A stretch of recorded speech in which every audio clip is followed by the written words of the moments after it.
Have you ever sat down to work, flipped open your laptop, and then somehow ended up scrolling through your phone for the next 30 or 40 minutes? You're checking social media, falling down a rabbit hole of reels, telling yourself, just one more video. And while you're doing that, your focus just drifts away. Before you know it, the whole day is gone. If this sounds familiar, you're stuck in a psychological loop called procrastination. But today I'm going to show you 7 ways to finally stop procrastinating and get your focus back. Why we procrastinate. Before we fix it, we have to understand it. Procrastination isn't actually about time management. It's about managing your emotions. According to research by psychologist Dr. Tim Feichel, we put things off because we feel overwhelmed, bored, or anxious. So your brain takes the easy way out, something that gives you instant relief. That's why scrolling feels so much better than actually working. Your brain is just trying to avoid discomfort. First, the 5-minute rule. The first method is simple, but it's a game changer. It's called the 5-minute rule. Just tell yourself, I'm only going to work on this for 5 minutes. That's it. Why does it work? Because starting is the hardest part. In psychology, we call this the activation energy principle. Once you actually get moving, your brain builds momentum.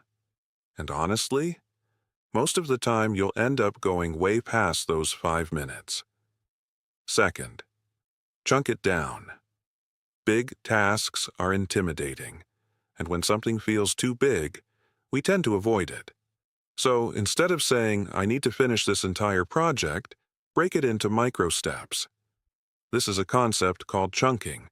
Each small win releases a hit of dopamine, and that's what keeps you motivated to keep going. Third, design your environment. Let's be real. If your phone is right next to you, you're going to check it. Don't rely on willpower alone. Design your environment so you don't have to.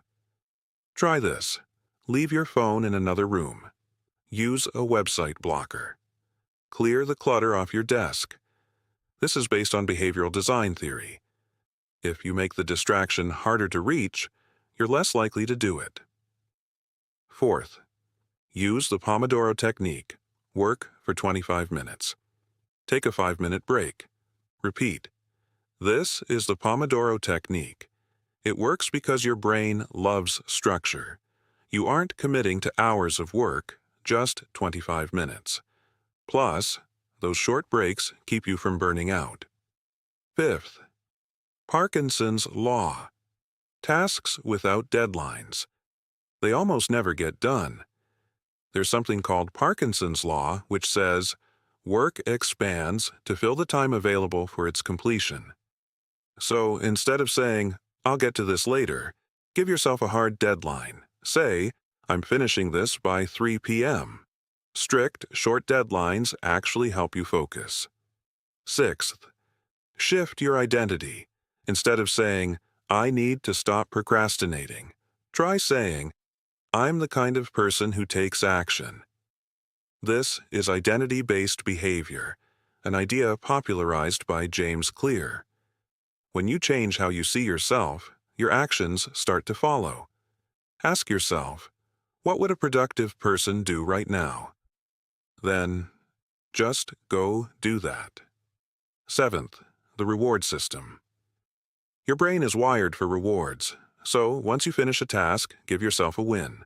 Grab a coffee, take a real break, watch something you actually enjoy. This creates a positive feedback loop. When your brain starts connecting work with a reward, it actually starts to enjoy the process.